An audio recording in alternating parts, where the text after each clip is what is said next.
الرحيم الحمد لله رب العالمين الحمد لله الصلاة والسلام على رسول الله صلى الله عليه وسلم رضي الله تعالى عنه وسرد التابعين وعلماء عاملين وآئمة أربع مجتهدين ومقلديهم إلى يوم الدين وبعد. السلام عليكم ورحمة الله تعالى وبركاته. All right, so we will proceed on in our class Umdat'l Bayaan وواجبات على عيان.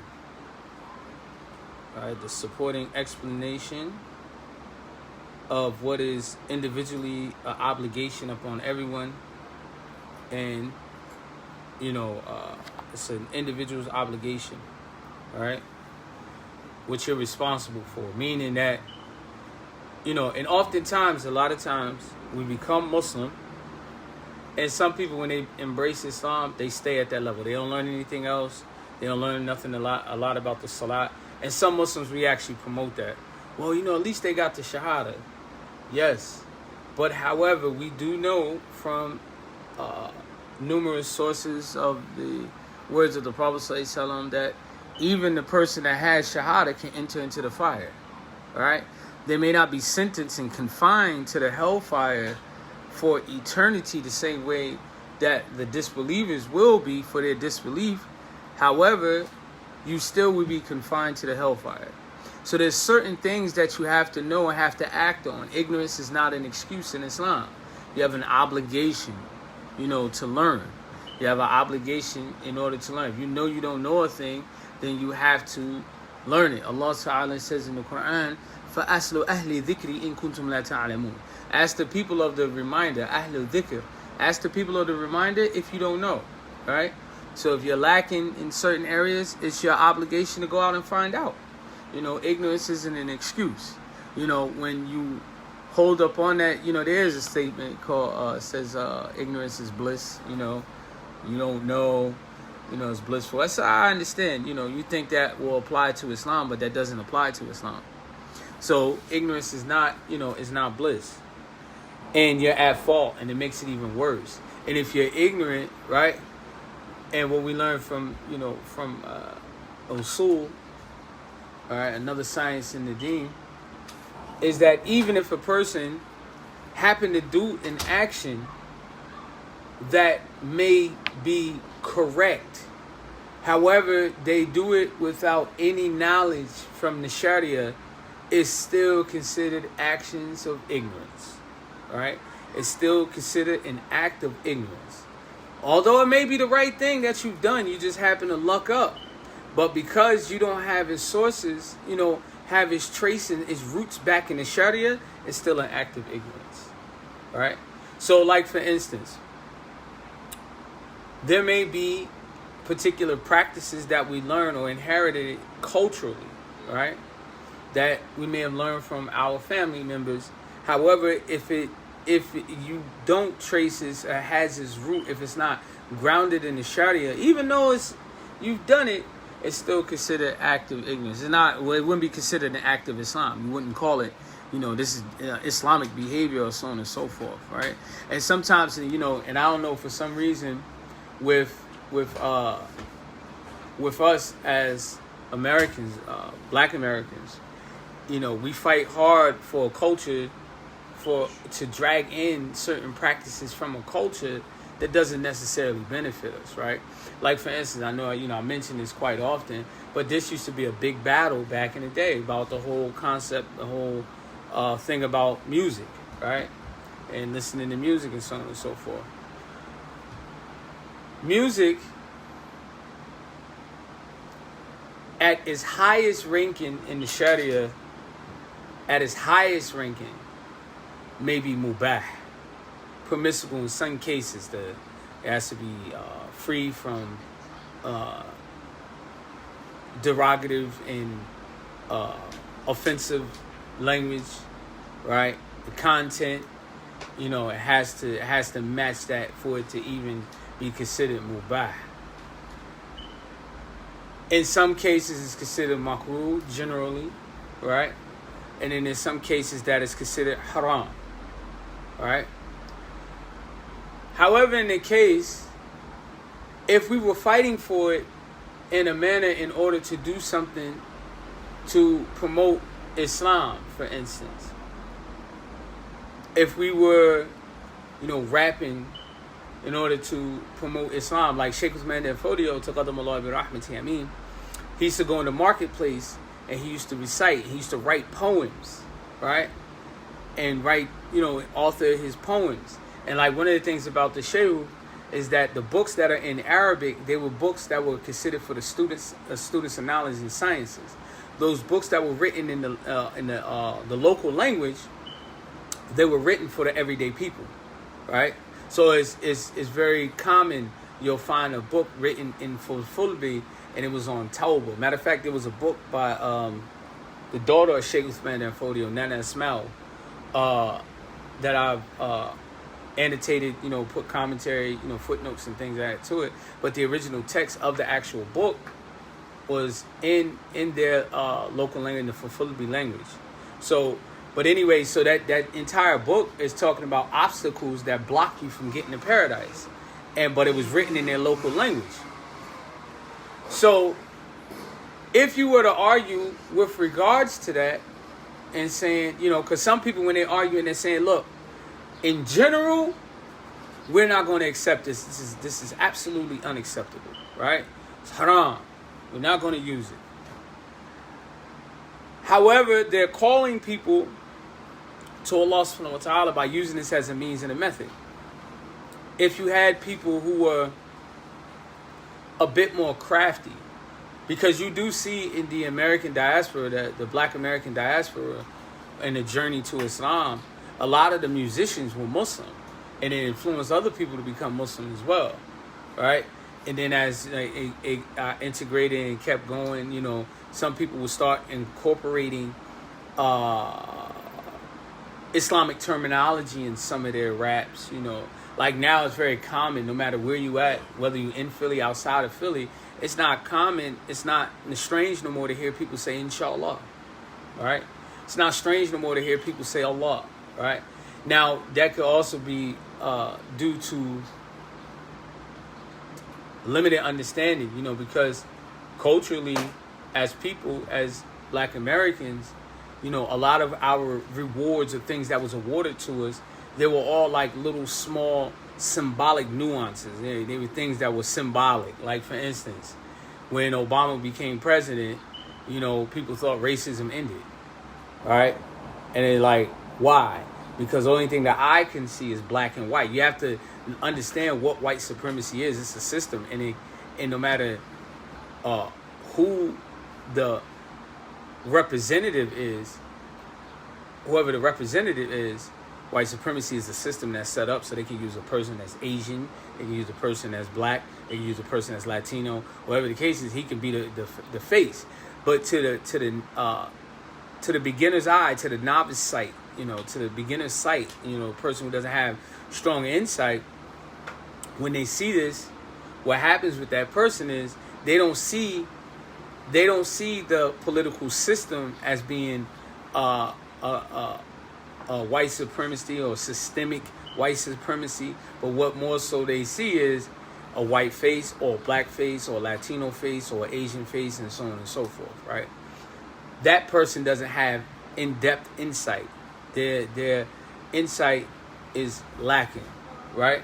And supremacy is not just that kind of system where it's just all about politics, but it's also supremacy is elevating a people above and over the rest of the people while oppressing them at the same time, while deceiving you that is working into their best interest, but you'll embrace the oppression because that's all it is.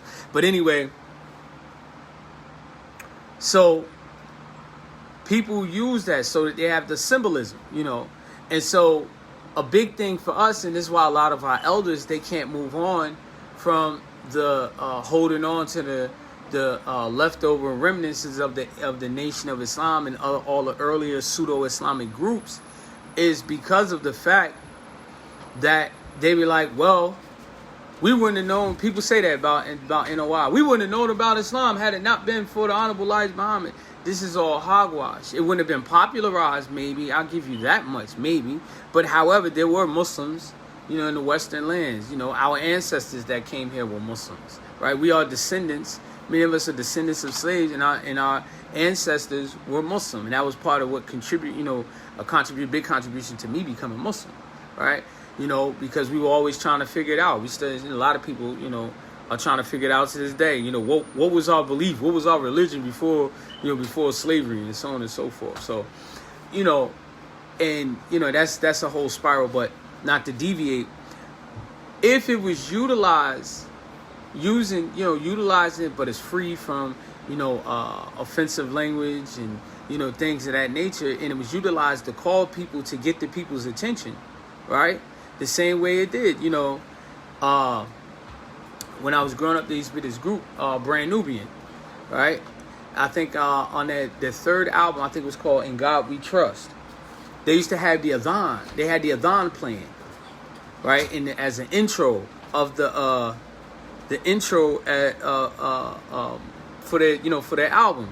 And you heard the Adhan, Allahu Akbar, Allahu Akbar. Right, first time I ever zeroed in and paid attention to it, and then the beat comes on and stuff, and then so I was like, man, what's that, right? Then there was other groups that would say things that were Islamic or Islamic phrase that had me interested, into Islam. And then of course, we had the Ansars and all that stuff. You from New York? The Ansars spread all across the country, but it was heavily concentrated in the East Coast, especially New York City, right? Those things you started to take, notice. And there were other Muslims there. There was the NOI. I always thought the NOI was just some angry black men who wanted to be white. That was just me. That was my opinion. But I did like their rhetoric, right? Then you had the Sunni community and the WD Muhammad community, who are kind of like, they had the rhetoric of the nation, but they just didn't have. Me as a young man, when you're young, you're looking for outward, and you're looking for some kind of you're looking for an outward manifestation, and you're also looking for something that's verbal, right? So I used to see him, he used to have the kufis on, but the suit and tie used to be where they lost me at, you know what I'm saying? Because I was just like the rebel.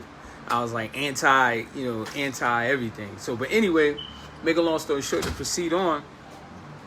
But you would hear it in the music. And so the people that you look up to, right? And this is why every nation uses men and women of influence. They influence the people, to behave in a certain manner, or to encourage them to think in a certain manner. So, and a lot of times they use entertainers and musicians, right? You can always tell where the society is going in America based on what you see on the television or what you hear in the media.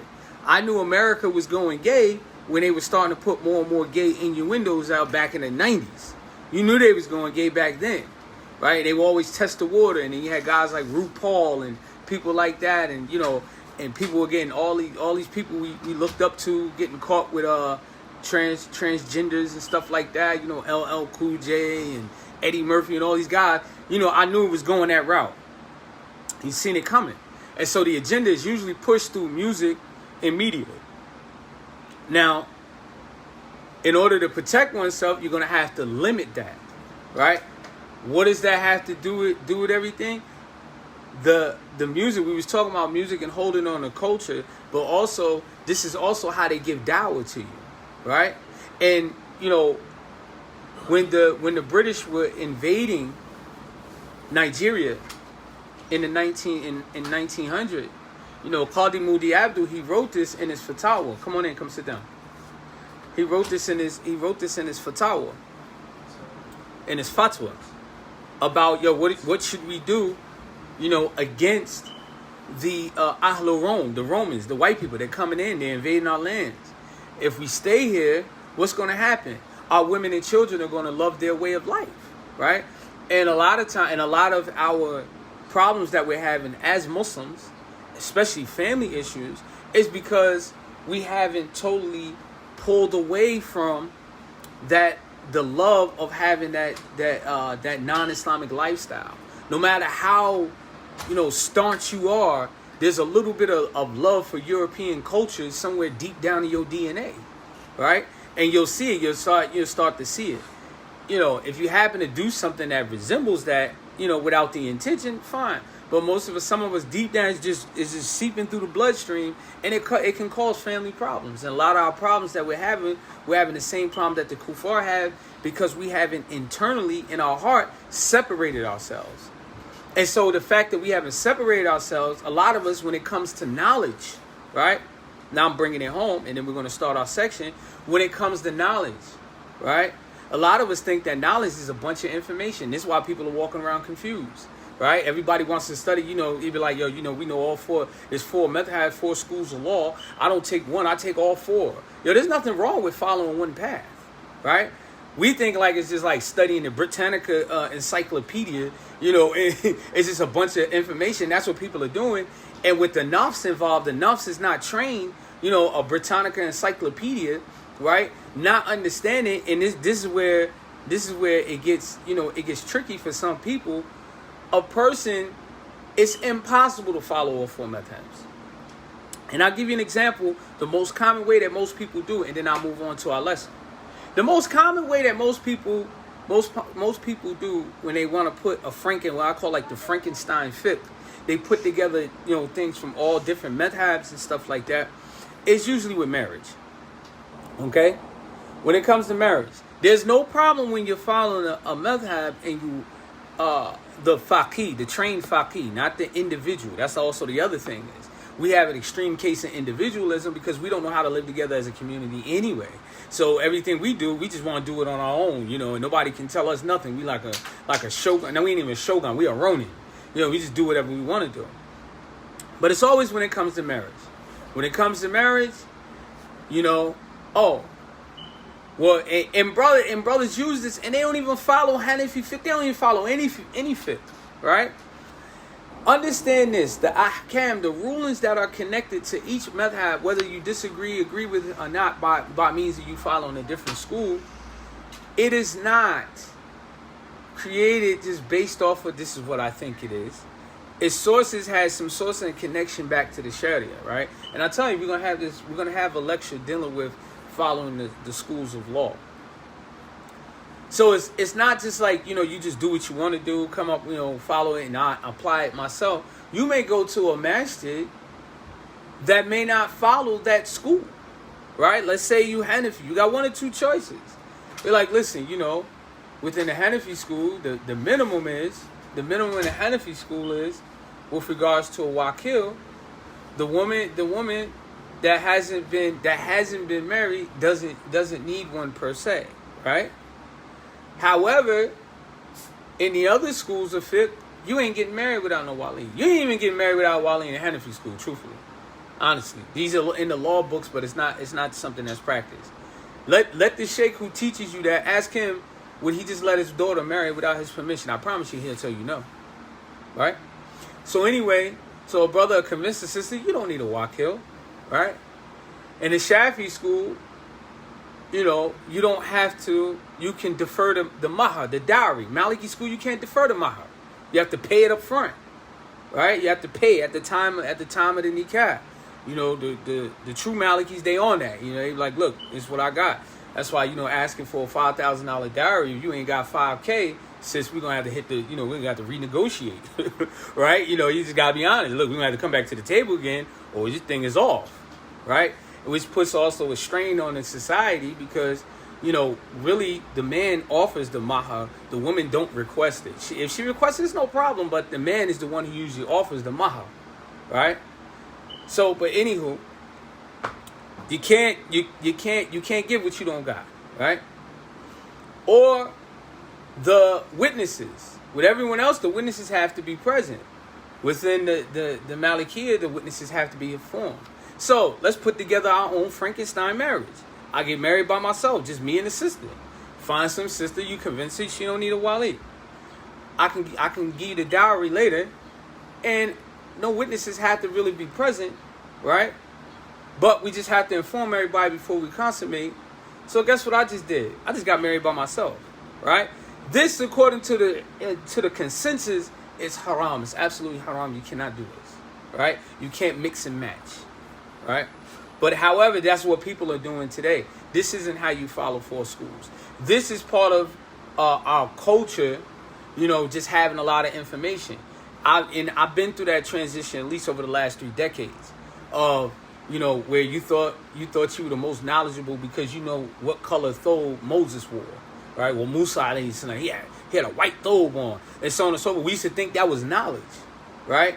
Then if you knew a couple words in Arabic, making all these grammatical mistakes, but you knew a couple words in Arabic, we thought that was knowledge. Now we're into the transitional stage of playing with the Sharia. We're saying this is knowledge and that's knowledge and this. The best thing you can do is learn and finish your system all the way through before you even trying to delve into something else. So with that, my intro is done. Now let's get to the class.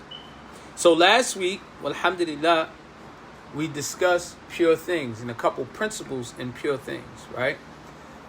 Those of you online, you're going to have to type in a box. I don't care if you type after people that's in front of me, screaming out if they yell it out, or the people that's on Zoom, because the platform for the class is either on Zoom and it's on Facebook Live as well. Alhamdulillah. So, pure things that are considered pure. What's the definition of that? How do you describe something that's considered pure? It's based off of what? Say that again? No, that's water. No, that's water. Remember, we moved on from water last week. Remember, we went into the 3 types of water and what violates it. Alhamdulillah, that's good though. Barakallahu feekum. I'm talking about things that are considered pure. Remember last week we talked about it in detail. We talked about, okay, I'll jog your memory. I know you'll remember by means of this. Detach pig hairs and you made it into a brush. Is it pure or impure? Pure. Why? Huh? The pig is what? I can't. He's not dead. He's not dead. Remember, dead things, it becomes impure, right? Now, barakallahu feekum. Yep, it has no blood. So, so we talked about that, feathers, hairs, from camels, goats, and so on and so forth. We talked about that. What about the judgment of milk? What about goat milk or cow milk or whatever kind of milk? Pure. It's pure? Can we drink it? Yes. Why? Huh? No. Well, it's not dead. Okay. Huh? It's still alive. Anybody online which I got to contribute to this? You can drink it because the milk takes the judgment of the animal. So if you can eat cow, right, then you can drink cow's milk. If you can eat camel, then from the animal, exactly. If you eat camel, then you can drink camel milk. Can you drink pig milk? No. Why? No. You can't eat from the pig, right? So this is the thing. So the meat, the milk takes the judgment of the meat, and it's considered pure, right? What about human breast milk? Yeah. It's considered pure or impure? Pure. When is it considered impure? When is breast milk considered impure?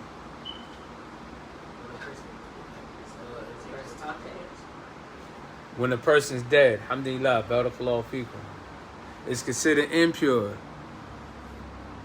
Exactly. Barakallahu feekum, Jeez.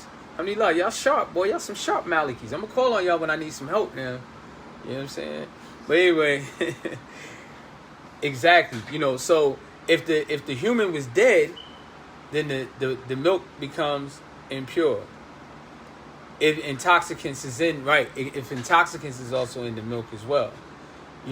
That's key and it's important. The reason why I'm mentioning that it's important about the intoxicants, because you do have people, we're generalizing people, but we're talking about Muslims specifically when the person is deceased. Now, barakallahu fikum. Yep.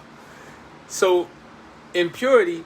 If you have a woman that is, let's say, for instance, she's on drugs and she's nursing her child, that milk is impure because of her utilization of an intoxicant, right? So, you have to be careful of this. You see how Islam, it works your mind, body, and soul, right? And that gets into the kuliyat al-sharia. That's a whole nother thing, the faculties. What did the sharia come to do, right? And we'll talk about that later subject. It gets into usul al-fiqh. All right, so we're going to move along, right? Oh, one more question. What about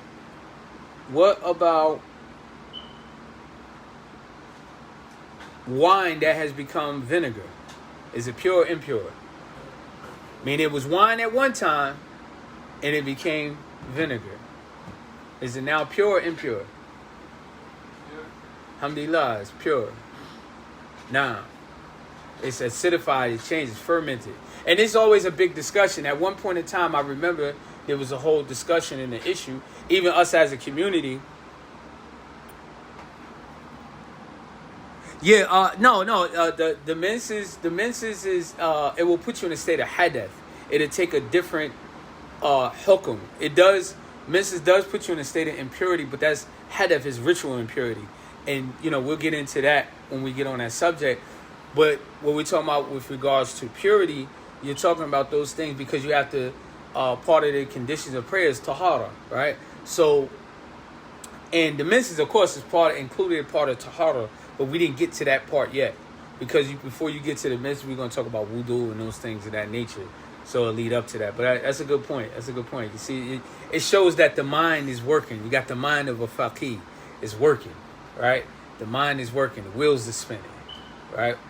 Alhamdulillah, I'm actually proud of this class. You ain't got like a dead group. You ever had a dead group where everybody just sit there and just look and nobody knows what's going on? Alhamdulillah, barakallahu feek. And the beautiful thing is everybody's different ages, all right? Everybody's different ages. Alhamdulillah. So, but the changing. So, one of the biggest issues, it was controversial at one point.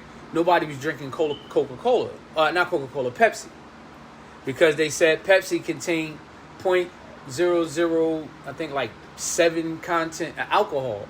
So people are like, oh no, it's alcohol. So then, eventually Pepsi issued a statement. Now it got to us not because we got fuqaha over here in America. It got to us because it was overseas. Pepsi's an international drink. So it says, oh, it has reminiscent and traces of alcohol in it. It was from the fermentation of the soda in itself. Orange juice is fermented. Bread is fermented. There's a lot of things that's fermented that you eat. And also milk. If you consume a lot of milk can get you intoxicated. So fermentation. Some people, kombucha, it's like a real popular drink now, especially for those bourgeois, right? Some people are like, look, we ain't drinking that because it has alcohol content, but it's from the fermentation. It's not intoxicating. If you put it through a test, it'll test positive, for alcohol. Same thing with orange juice. Orange juice is fermented. Even bread is fermented, the yeast from the bread, and so on and so forth.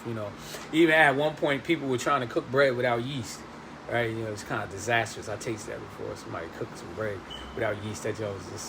I would just rather not eat bread. I'll just eat crackers or something. we'd had turkey and cheese cracker sandwiches. It was just horrible. But anyway, so those things. So now what we're going to talk about is impure things. All right. Now the impure things is, what's the Arabic word for impure? Najis. Good. Barakallahu fikum. Najis, right? And najis is the thing that is the exception to all the above. So everything that was considered pure, the opposite makes it najis, right? So pure things are dead things that have no blood, or marine animals, right? So animals that's on land isn't considered pure. It's subjected to scrutiny, meaning you have to you have to scrutinize it, right? In a principle with the school of Medina is that everything is wait a minute, I want to get this right. Everything is halal until proven otherwise, except in 2 cases. Women and meats, right? Why is that? Can a Muslim just marry any type of woman? He can't, right? It's always a big discussion, but it always shows the level of knowledge that people are at. Can a Muslim man marry non-Muslim woman? No. Y'all say no? Some say yes. Some say yes. Some say no. Somebody got a little technical on Zoom. Okay. My next question. Everybody but you who answered that question. Can you marry a Muslim man? Can a Muslim man marry a Jewish woman? Yes. Okay. Now. Alhamdulillah. I like this crew, man. I like this crew. I love you guys. Alhamdulillah. Barakallahu feekum. Can a Muslim man marry a Christian woman? Yes. Depends on what type of Christian. It all depends. The proper answer is yes. He can marry a Kitabi. That's how Allah grouped them. Allah grouped them as Ahlul Kitab, meaning the Yahud or Nasara, a Jew and a Christian woman, right? A Christian's beliefs, and I know a lot of Muslims like to debate about this issue, but there's 2 things. It can be, you can take the position that Ibn Umar used to take, right, of Ahlul Kitab. He never said it was prohibited, right? He never even gave that inclination. But it was never a practice of his own practice, meaning it's not a thing that you're obligated to do. But if there's a man who marries a Kitabi woman, we're not the ones we're not supposed to criticize him in that manner, right? This is the way. This is the Sahaba. Then you had some Sahaba. It didn't bother them to marry Kitabi women, right? Now within each madhab, and I think the position of Abu Hanifa will probably be the most lacked. The most lax, and that's what I'm getting to. Will be the most lax with regards to Ahlul Kitab, right? You determine a person's practice or their belief based off their practice, right? Based off their practice. You know, there's no real systemized Christian practice in America, to be honest with you, other than going to church on Sunday. They're even to the point now to where they don't even enter into a church, but they claim Christianity by birthright, right? Yeah, that's a whole nother discussion in itself. But it does take the same ruling, but it does have hookum with it as well. This same what the sister Malika has mentioned here in America, they use it without any restriction. Most people consider America a Christian country. America is not a Christian country, right? The ruling of a land takes the ruling on the land, meaning the judgment of the land takes the ruling of its leader, right? America is not a Christian country.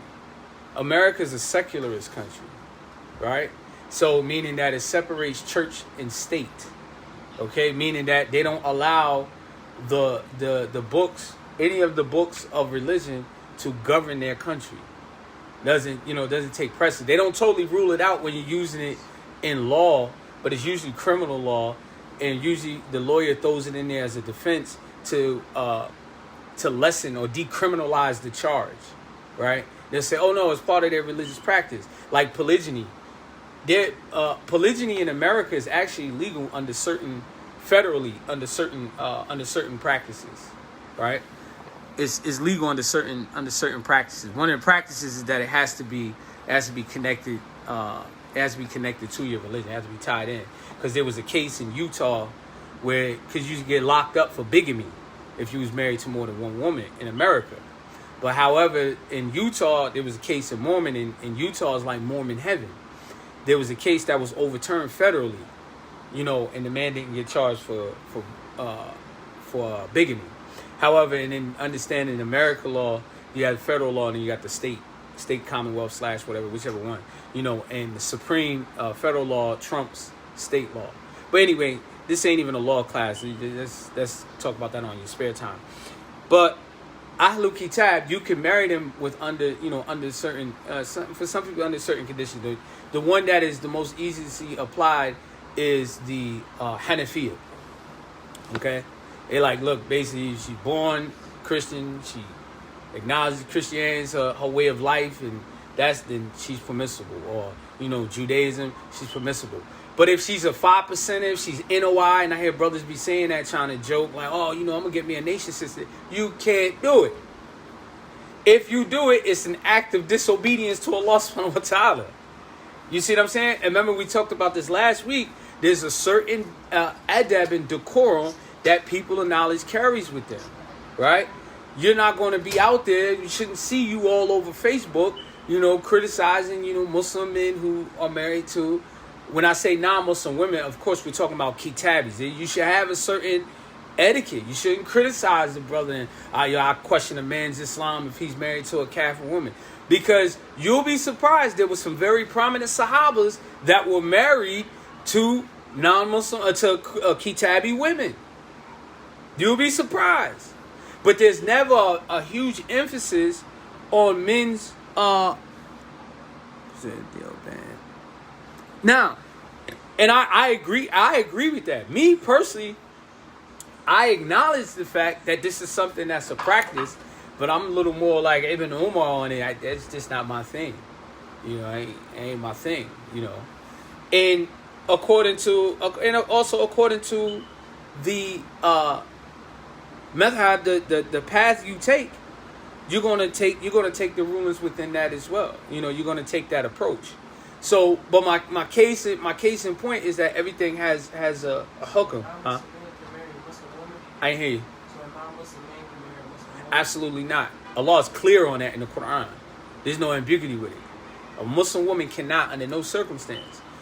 And reason being, it's not, and this ain't because I know you guys are millennial babies and stuff, generation, whatever. It's not toxic masculinity, right? This is your Lord. When something's in the Quran, it's coming from your Lord, right? Everything in the Quran is accepted, khalas, regardless of whether, and that's what makes you a disbeliever when you reject what Allah Ta'ala is saying, right? The woman is impressionable. A woman's impressionable. If you ever read the story, and this your homework for all you Sunnis, research the biography of the Mujaddid Imam Abu Hassan al-Ashari, right? His mother was married to the chief Mu'tazila. And it's important for you to research this history because a lot of people, well, not a lot of people, the deviant groups, they love to start a smear campaign against Abu Hassan al-Ashari, right? And they'll say, oh, he was a Mu'tazila. Read this. His mother was married to the chief of the Mu'tazila. And he later was the Imam of Ahl Sunnah. He codified the belief of Ahl Sunnah wal Jama'ah. Read up on that history, right? But my case in point is that there'll be some, it'll leave some an impression on a woman. When you fight wars, right? Concubines, they're taken in captivity. Women and children. Why? Because women and children are usually impressionable. They're going to take on the impression. Like, you ever acknowledge foster children? If you as a Muslim, and you ever really acknowledge foster children, if you get a foster child as a Muslim, you usually teach that child, even though the foster agency, the agency will encourage you not to force a religion upon the child, right? As part of secularism, as a deen. But however, you in that household, that person like, man, look, your problem is you need God in your life, and they start teaching them whatever religion they are, Islam, Christianity, whatever the case is, right? Why does that person adapt to it? Because they're impressionable. You take an adult male, right? Or, and when I'm saying adult male, somebody who's mukallaf, has reasonable intellect, what happens? They'll take a stance against something. Because at a certain point in my life, I went against my family in Christianity. I was just like, I don't believe that no more, right? So, but anyway, so to answer your question in a short answer, women cannot marry no non-Muslim man, kitabi or otherwise. That is not the rule. Allah says the rule. It's not toxic masculinity, right? And you know how you even got this people saying, well, the Quran needs to be modified. This is kufr. This is disbelief to say something like this. Now, so anyway, far as the meat, I just want to mention this because the sister mentioned this. The Kitabi eating their slaughter, it has to be slaughtered, of course, one. And this is why I mentioned that America is a secular country, it's not a Christian country. I even went to the extent, and I seen a fatwa where they said even if a Buddhist slaughtered the meat in America, it's still permissible to consume. This is absolutely nonsense. Right? Absolutely nonsense. This is unacceptable. The only way you're eating the Kitabis slaughtered food is because they slaughtered it. Right? Because they slaughter it. Not because they say in the name of Jesus or anything. It's their method of slaughter. Right? And of course there's khilaf, there's scholarly debate about this issue. But that's it. So Purdue Chicken, Shady Brook Farm, and every other name brand group, they do not fall into that category. Right? So proceed on. Let's go back into purity. So we're going to deal with impure things. Impure things are najis. To the exception to all the above. The dead of other than what was mentioned. That which is not distinguished from being alive or dead. Sperm, prostatic fluid, pus, mucus, spilt blood. And I think I explained what spilt blood was last week. Anybody remember?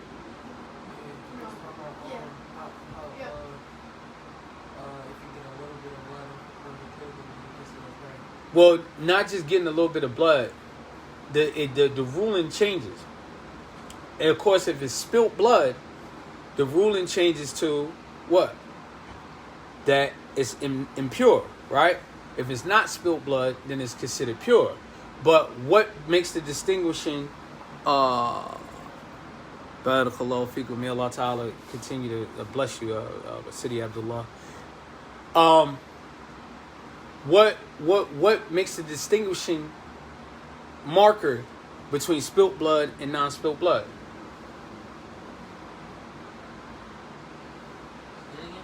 What's the distinguishing marker between spilt blood and unspilt blood?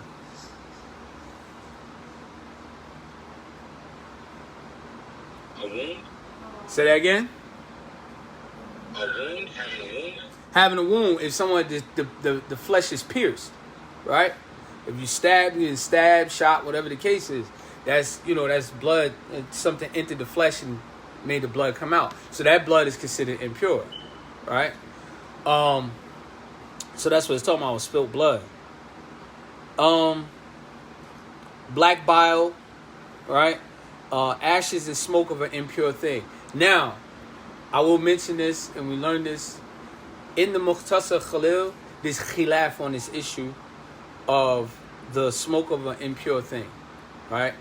Because some say that the heat, the fire, is purifying, right?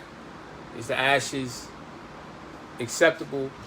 I'm sticking with the fact that ashes of an impure thing and the smoke from it, right? So, which also leads to what? People who like to hang out with ganja smokers, right? Or marijuana smokers. You gotta be careful of that. People hanging out with them. You may not be getting high with them, but you in the vicinity. And the ashes, they get some ashes on your throat, which you shouldn't even be there in the first place. And then you run into the masjid, you never scrub those ashes off that throat, and you making wudu and praying. You have to go back. You either got to change, you got to go back, pray over, change that garment, or just wash the area where the impurities got on. But smoke of an impure thing. If you at a pork roast barbecue, or whatever, pork barbecue, or as they say in the South, pork barbecue. Like pork and bean projects, as my brother told me about. I believe you now, Sheikh, but I could not believe that was the name of a project. Pork and bean projects. But they say pork and bean project. I could not believe that was actually a name of a housing project. Like pork and bean. But anyway, if you had a smoke, a pork barbecue, and they, you have to make sure you get that impurity off of you. So that's the urine, human feces, and those things that are muharram, those things that are haram, and those things that are makruh, right? Those things that are haram, meaning they're absolutely forbidden, and those things that are makruh, that are detestable, right? Those things that people will detest, speak against. The last section of those things, what is excused? What is excused from this, meaning that they get a pass, you know, an exception, a rukhsa, a concession, right? Meaning that there may be a rule against it, but there's concession to that rule. Like, I'll give you an example. We're going to talk about it. It's not in this actual text, but I always talk about and discuss it because it's actually something that's practiced. Masa ala khuffain, wiping over khufs, wiping over leather socks. Okay? It's a rukhsa. It's a concession. Because the general rule, what's the rule? To do what? Wash your feet, right? It's a rukhsa. And I think we talked a little bit about, touched on it a little bit last week when we talked about leather. Remember that conversation we had about leather? What did we say about the leather? It has to be slaughtered properly, right? Now, of course, like I said, the Hanafis, they have a different approach. They say in like the burning, you know, because you tan, that's how you make leather. You burn it. They say it burns out the impurities, right? So an animal, it may be a cow, but because that cow isn't slaughtered according to Islam, to our Islamic practices, then the leather for us will be considered impermissible, will be considered impure. Why?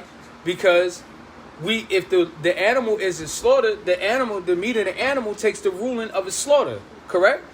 So we wouldn't be wearing, you know, a leather coat that came from, you know, some kind of farm that we don't even know where the slaughter come from. Versus the Ahnaf, our Hanafi brothers, they say no, the tanning makes it permissible. You know, it burns the impurities. So that's the difference, right? So a thing that's makruh or reprehensible, that's also considered impure as well, right? Now the things that are excused, that's how we start talking about leather. Khufs, it's a rukhsa. The general rule is to wash your feet when you make wudu. But however, the Prophet ﷺ wiped over leather socks, and it was witnessed by so many Sahaba, is considered tawatir. Meaning it's the same level as the ayat of the Quran, that if you deny it, that it actually happened, is equivalent to you denying an ayat of the Quran. This is why Imam Tahawi mentions about khufs in his book on Aqidah. Right? Sometimes when we study Aqidah, we get so wrapped up in refuting the Mujassima, you know, the anthropomorphists, and those people who liken Allah to creation, and the Hashwiyah put them in a place, and, you know, the pseudo-Salafiyah today, we get so caught up into that, you forget that the entire book is dealing point by point with the refuting deviant Aqidah that's contrary to Ahl Sunnah. The Rafida, the Shia, they don't accept wiping over leather socks. Right? So it's a clear rud. It's a refutation of them. Right? So anyway, it's a rukhsa. So it's considered a rukhsa. What if you don't know? In that case, to be honest with you, if you're not knowing about that, honestly, about like the leather thing, I try to avoid buying leather products as much as possible, or at least I wouldn't pray in a leather coat. This is just me personally, right? I kind of like straddle the fence a little bit with the Ahnaf, you know, with the Hanafis. Like, I'll buy a leather coat. Really, I don't think I own a leather coat, to be honest with you. But, you know, I don't have nothing against leather. I got leather shoes, sneakers, and things of that nature. But I won't pray in them, right? I avoid leather belts, huh? So Salat and the Peli Peli is a wrap. Yeah, Salat and Peli Peli. And you wearing a Peli Peli, bro. We can put you in a time machine.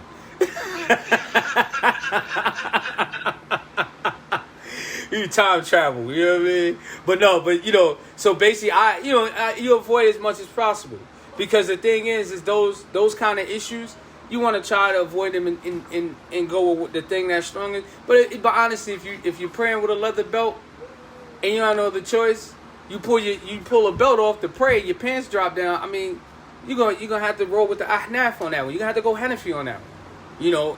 In the extreme, not extreme circumstances.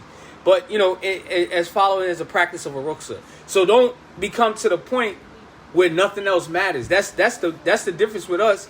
That's where we keep the balance. Chill out, y'all. This is where we keep the balance. We may adhere and stick to what we're on, but we're also not ignorant to others' practices, and we'll utilize them because there's nothing in the Sharia that prohibits it. Like I mentioned early on about the Frankenstein fiqh, that's prohibited. You can't be just pulling from this over here and putting that over there and putting this over there and putting that over there. No, but situations like that, like the brother mentioned. No. Man, we're going to get to that. The whole concept and that whole concept of wiping over non-leather socks. In this today's time, honestly, it doesn't even, none of it fits the criteria. And I don't have, I'm not going to use the ghost fiqh. I'm not Hanbali, and I ain't even going to acknowledge that ruling because all that does is just, for me, it just creates a excuse for people to go ahead and do it. Be like, well, the Hanbalis, that just is like throwing on the ghost method, right? There's not a lot of people actually teaching Hanbali fiqh or anything of that nature. I'm not saying that it's not a ruling, but I myself personally, I don't even do it. Wiping over the khimar is the same thing. We'll get into that. We'll save that for another time because we're going to touch on that discussion with doing tayammum, right? A lot of people, they make the analogy from that, the wiping over the turban, which is actually something, I believe they say that the ahnaf. It's a whole nother discussion. We'll touch on it though. Like I said, I don't teach comparative fiqh, but I do those things that are applicable because these are common practices that we'll run into. Sometimes you do see women that'll wipe over khimar, and it sounds logical, right? Well, I don't want to take off my khimar. I'm out in the public and, and so on and so forth, and my hair exposed, so we just wipe over. It sounds logical. It sounds good to the ear, but it does take that statement. The only person that the excuse sounds good to is the one who's giving it. So, you be like, yeah, that just sounds good to you, but this isn't what it is. But anyway, yes, that's actually another discussion in the issue, wiping over cotton socks. That's all another, but it's not a permitted practice. So let's go to the rukhsah. So I mentioned all those. One second. I mentioned all those issues, not to just discuss those and give you Hanafi rule or anything like that. I want you to understand what a rukhsah is. Okay? Wiping over leather socks is a rukhsah because what does the ayat say? The ayat says wash your feet to your ankle, right? Rijlayni ila ka'bayn, the foot to the ankle. So you have to wash the foot to the ankle. Only exception to the rule is wiping with the leather khuf because so many sahabas witnessed this. It is tawatir, right? Widespread that it cannot, be denied. Oh, we got a Hanafi in the house. Alhamdulillah. Classical Hanafi, Tipper Maliki, if they now, you know what? It's funny you say that. When we get in our little, when we be busting jokes against each other with the Hanafi, Hanafis and Malikis and Shafis, we always treat the Shafis ain't nothing but junior Malikis. That's our joke, right, amongst each other. And we be like, if you don't find it in the Hanafi school, what did Hanafi say? Talk to Imam Malik, not Imam Shafi school. So, it's just a little joke, though. Alhamdulillah, barakallahu fikum. That issue wasn't addressed with, then did not have. Okay, now, alhamdulillah. So, I just wanted to give you an idea of what a rukhsah is. I don't mean to talk your head off and take you around the world and back, but I just want to make sure when I'm, teaching, I want you to understand it because I don't know what level everybody is in their level of fiqh, but within the class, there's various ages. I think the youngest right now, Bukhari, how old are you? Huh? 10 years old? One of the people that's sitting here in the class is a 10-year-old. So, it's various ages. So I'm trying to make it as a rukhsah. What is a rukhsah? A rukhsah is a concession, right? A concession meaning that there's a rule established, a general rule established, but there is a concession, like an exception to that particular rule. But of course, it's connected to the Sharia, of course, that in that case. But that's the best definition I can give you right now. Give me some time, and I'll look into some of my dictionary. I have a dictionary of usul, and principle, usul and usul fiqh terminology, and I'll give it to you from that definition, inshallah. I'll get it from that definition. Tawatir is the highest grade within a Sahih hadith, right? It's also signifying the highest grade because we verify our information, right? Even the Quran has the qira'ah, the different recitations. It's probably, and I don't really want to go over no one's heads, but just if you research it, there's nothing wrong with researching these things offline. The Quran has 10 recitations that are tawatir, right? 10 recitations of Quran.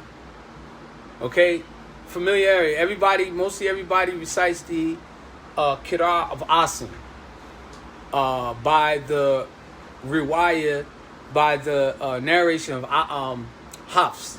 Okay, that's the most popular one. It's even popular now because of the spread of Islam through Asia, and a lot of Pakistanis and the Desi, Indo-Paks and Bangladeshi, as also it is famous around the world, Sham, Syria, Egypt, so on and so forth. The second famous qira'ah is the recitation. That's what the word qira'ah means. The second famous recitation is, which Maliki, so I'm gonna wave my Maliki flag. The qira'ah sunnah, the sunnah recitation, is the riwayah of Nafi, right? Which is Warsh and Qalun, right? Those two. That's the second. Those are the two most popular. You'll find them throughout the world. And then the other ones as well. Then you have also what they call as shadh recitations, right?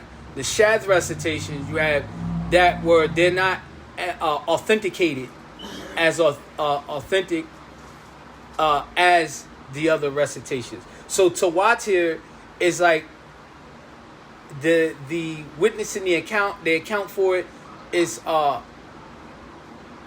being authentic, has been witnessed by so many people it's impossible to doubt it to be a lie. All right.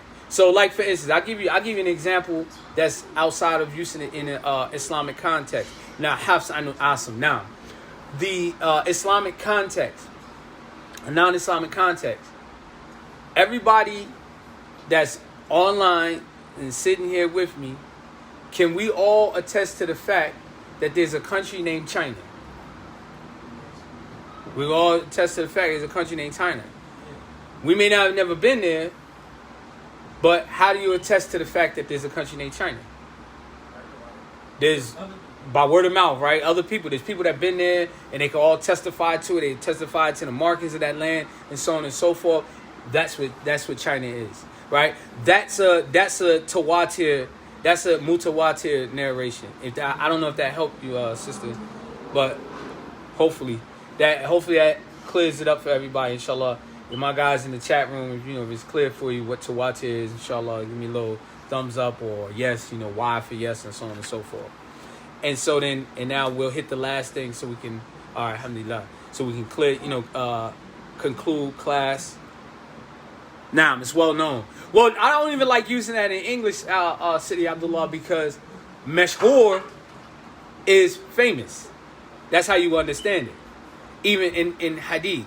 This ain't hadith class. I'm sorry. Sometimes, you go information overload. But yeah, well known. Absolutely. I am now you're going to change that. Thank you. Anyway, so what is excused? What is excused from these, meaning the impure, right? When they're saying what is excused from these, it's talking about impure, okay? What is impure? That's what it's talking about when it's saying what's excused. What is excused from these is that which is difficult to remove, like the impurity of a consistent discharge. like you might have a person that suffers from incontinence, right? Whether that be from incontinence in the bladder, he might have a dribble in his urine, right? You guys are too young to understand this, but you know, there's people that actually have that problem. They you know, they got constant dribble. What's it called? Menorrhea, right? Which is very common today. A woman that it seems like her mints never goes away. She's always bleeding, right? And other things of that nature. So a constant discharge. The clothes of a woman who's breastfeeding, right? Her body, if she has made every effort into averting the infant's urine. You might have a child that urinated, you know, changing a diaper, you know. And she tried to, you know, remove the urine from it. And of course, how do you do that?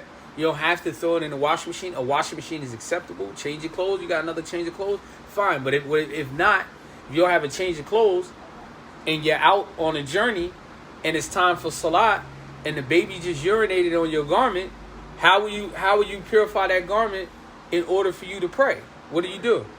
Use water. What kind of water? Absolutely pure water. Mal mutlaq.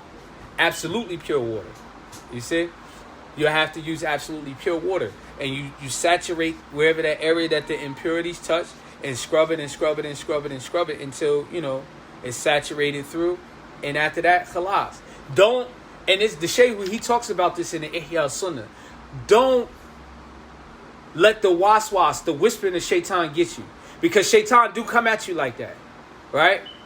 Meaning you'll be Allahu Akbar and you begin to start praying and you be like, I think I still got some of that baby urine on my shirt, man. Let me go ahead and you salam out. And I know a brother that used to suffer from chronic waswas like this. He could never decipher whether he made wudu or not. He'll get into prayer and start praying and always break off. You be like, yo, shit, what happened? Man, I can't remember if I made wudu or not. After I can't remember if I broke when. And there's a hukum for that as well. But this thing was like non-stop for him. It was always a problem, right? So, you know, you want to be able, you learn these things so that you have certainty, yaqeen, or you're firm, you're thabit with these particular things. So the next, he says, the blood press, blood, vomit, pus, which is less than the size of a coin. And they say that coin is really the word coin, all right? The actual word that the Shaykh used and many of the ulama use the same word, it's not actually a coin in itself. It's really not a coin, an actual coin in itself. They say actually it's a spot on a mule, on a donkey. It's usually this spot, they say, it's like somewhere on a leg. It's a spot, right? And for us, it's equivalent, the size, and you can't even say it's the size of a, what is it now? $50? Remember a silver dollar? They got smaller now. There's no more silver dollar. Now it's actually like a brass dollar, basically a coin dollar. But the size of it will probably be about this size here, right? It'll probably be about this size here. Take him back in the room with his mom, inshallah. Because he about to turn up on me. There you go. See? Go ahead, take him out, inshallah. Because he really don't thought. But anyway, it's the coin, the size of an old silver dollar, right? If the pus, the vomit, or the blood is less than that size, then it's excused. You understand? It's excused, meaning you overlook it. So let's say, for instance, right? The Shafis will probably will be offended, but let's say your nose bleed, and the blood is less than the size of that coin, right? It's less than the size of that coin. Then it's not considered impure. It's actually excused. It's overlooked. Is that clear for everybody? Everybody understand that? It's overlooked.